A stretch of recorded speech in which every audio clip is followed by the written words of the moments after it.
and this is the P2008, a brand new airplane from Tecnam. And it's got one big difference about it. There's a number of small differences, but here's the big difference. This is a whole composite fuselage on it. You can tell by all the interior finish here. Now, that could just be the interior, but in fact, it's the whole fuselage of this airplane is composite.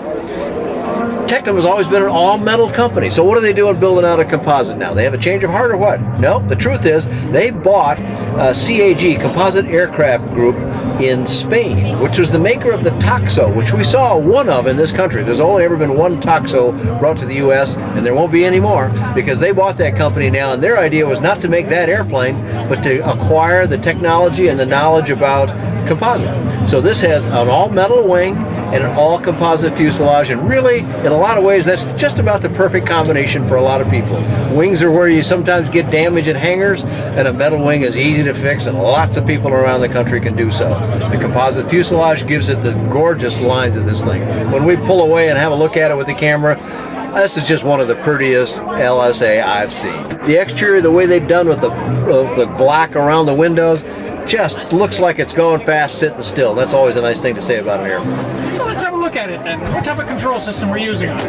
Well, we've got a little different arrangement here than we normally see. In that, look at where the stick goes down to here. I'm going to pull it all the way full back, but this one comes out and back down here. So when I got in, I was trying to move my leg around it, didn't realize that all I had to do was get in and straddle it. It gives you a lot of leg room in here. There's plenty of room to move around in this airplane, and it's got a big wide cockpit designed for the big guys. And you got lots of room here. The doors bow out just a little bit, and they got this nice composite finish to it that gives you an armrest over here. Pretty slick aircraft execution, and available with a whole variety of different things on the panel. What we're seeing here are some round gauges for the engine instruments, which a lot of people like. Round analog gauge means you just glance at it and you get the information you want. They got a few more flight gauges here for airborne operation, and then the beautiful Garmin 696. And this thing has got more stuff on it than your kitchen sink, as the saying goes. But you can have this thing configured all kinds of ways it's going to do.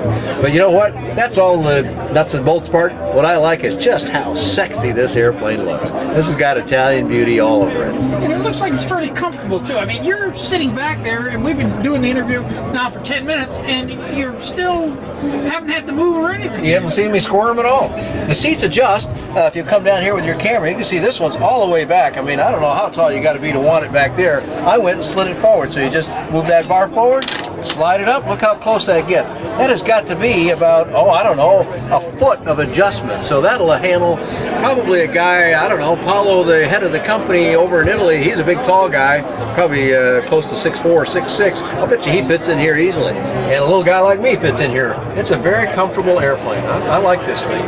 Back here we can accommodate 24 kilos. That translates to about 60 pounds of baggage, and a lot of room back there, plus a hat rack for that stuff you want to be able to get at in flight.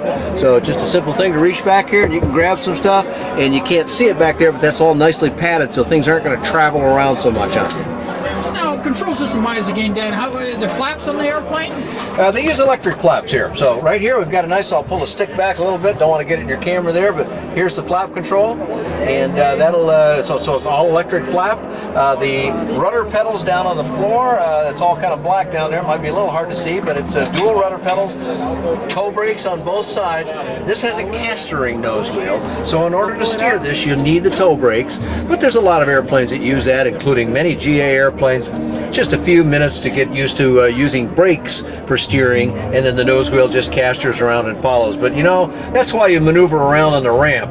When you're coming in to land these things, one of the qualities about the Tecnam airplanes is they have a natural control feel. Somebody told me that phrase once, and I thought, you know, that identifies it pretty well.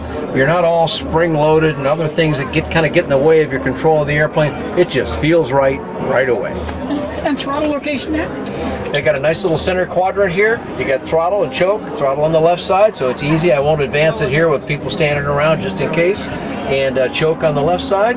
And up here, this nice big knob here, this gives you your left-right control on your fuel controls. And on either side of this, flanking it, is your air control. So you should get lots of nice airflow in through here because you don't see anything on the windows. So this is where you're going to get all of that kind of controls.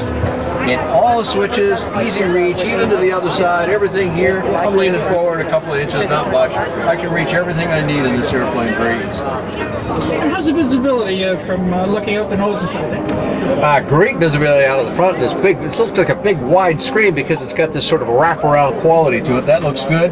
Plenty of visibility out to the sides either way, and because it's got not one but two quartering windows. From the outside, they don't look like they're two quartering windows, but there's some additional structure that you can see right back over my shoulder here. That's part of the problem with the roll cage. It gives it safety and so forth. But from the outside, they've disguised that beautifully so you're not aware of that. But I can see all the way back. I can see the tail from here. I can see the horizontal. I can't see the vertical, but that's an easy thing to check before you get in the airplane. And what kind of power are they using on this? They use in all their line, the Rotax 912, 100 horsepower engines are just about all they deliver, and that gives this thing some really great performance. I like their brochure. It says at 75%, 112 knots. That's a real honest number. My guess is you could probably tweak it up a little higher than that if you wanted to run a little hotter, but that number is a very believable number to me. That's going to translate to about 130 miles an hour. Pretty close to it anyway. All the speed you need out of a light sport aircraft. So if somebody wanted to get more information on it, where would they go? They go to Tecnam, the Tecnam USA site. There's one in Italy as well, of course, from the home company of the airplane. And by the way, this company has been around since 1948 and has about 3,000 airplanes flying. This is no newcomer to the light sport or light aircraft world, but all the information you want to get is on Tecnam.net. Now, Tecnam is Tecnam.net. Tecnam.net. And do you have a flight report on this airplane? I don't have one on this, but I'm sure waiting for it. I do have ones on virtually all the other Tecnam airplanes, not including their twin, and those are all available on my website, which is bydanjohnson.com or bydanjohnson.com.